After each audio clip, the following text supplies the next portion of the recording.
It's time. She's spilling the tea. This is The Rumor Report with Angela Yee on The Breakfast Club.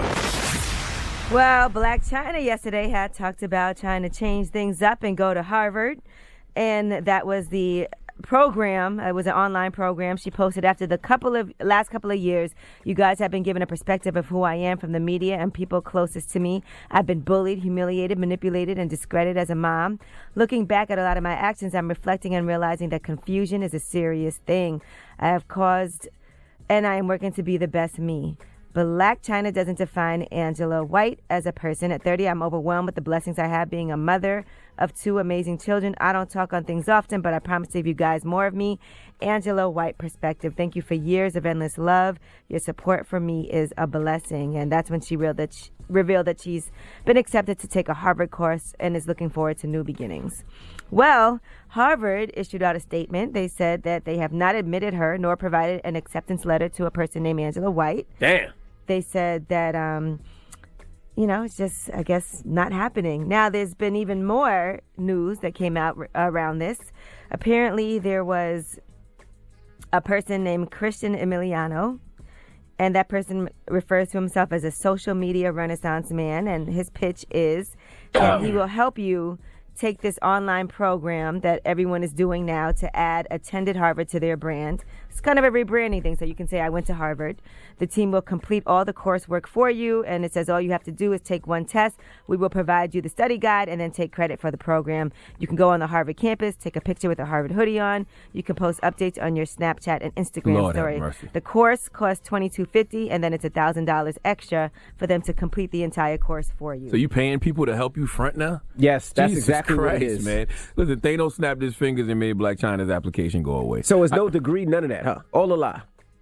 Well, she hadn't taken the course at all. She was just saying she was about to. Okay. But she wasn't. She was paying somebody to take all the course. Now, for we her. don't know that for sure because they have not confirmed. They posted all the emails and Blac everything. Chyna did confirm that her people did. They did confirm they received that email, but they said that they never hired him. Okay. And that she decided to take that course on her own after all. And Christian did confirm that as well. Here's my thing. I don't understand why lie. Like, there's no future in front. And not to mention, you write that long-ass caption. Now everybody know you lying. Now you look like a clown. And this is just another example of people wanting to look like they're doing something instead of actually doing something. Go do the work.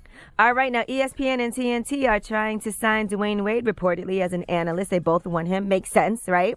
So they're vying and they're going to pitch to him so that he can actually be an analyst. And they want to start as soon as the current NBA playoffs. No, I'm not mad at that. At all. That'd be dope.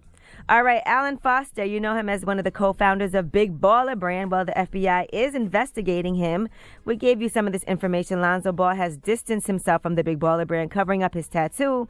According to official paperwork, Alonzo is suing Alan Foster for damages in excess of $2 million and for funds taken by him from Big Baller Brand to purchase assets in Ethiopia. They said it was stolen funds. Apparently, he was also engaged in fraudulent activity in his past. He was sentenced to over 7 years in prison back in 2002 for mail fraud and money laundering. That was $4 million that was taken from 70 different investors. According to Alonzo Ball's lawsuit, none of that information was disclosed to the family upon going into business with him. So now he is under investigation by the FBI for fraud. So can't do wrong, okay? Kodak Black, he was in New York tonight, last night, and tonight he's supposed to have a show as well.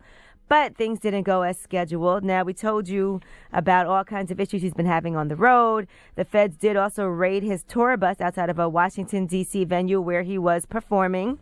Well, now the show for tonight has been canceled, and there's going to be refunds. So if you bought tickets for his New York City show tonight, that's not going to happen.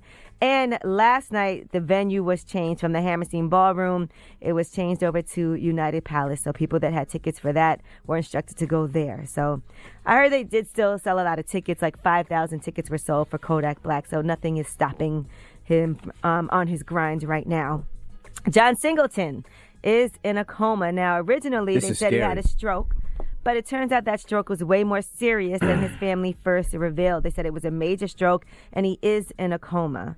So that was after he returned from Costa Rica last week. He had experienced some problems with his legs. He checked himself into the hospital in L.A., and then he suffered a stroke in his hospital room as well. That's crazy. He had a stroke in the hospital, and I mean, it's bad. Well, you got to understand when you get to a certain age, this is pretty regular. Okay, we all want to be healthy, but the reality of the situation is, you get older and things happen. And this is one of those times where something happened. He's a young brother, man, 50 years old. 50-something years old, yeah. But it happens. Scary.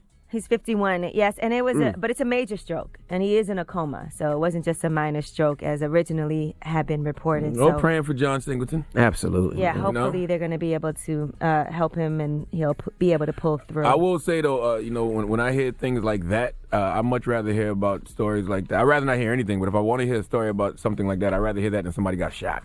You know what I'm saying? The only problem with that is now, my legs start hurting. I just heard he said his leg, now my leg is hurting. I'm a mental hypochondriac too, but I won't start thinking like that until I'm 50. When I'm 50, then I'll start thinking about strokes. No, I'm thinking about it like that now, man. No, I'm not putting that in my spirit. Now, if a 40-year-old man out here get a stroke, then I'm like, my legs start hurting, my toes start hurting, stuff start hurting. I'll be like, why is this hurting? 51 is early to have a stroke. Yes. All right, well, I'm Angela Yee, and that is your Rumor Report. To be honest with you, I don't even know if it's early to have a stroke. I just said that. You just said it. I agree with you. I don't know, but if, All right.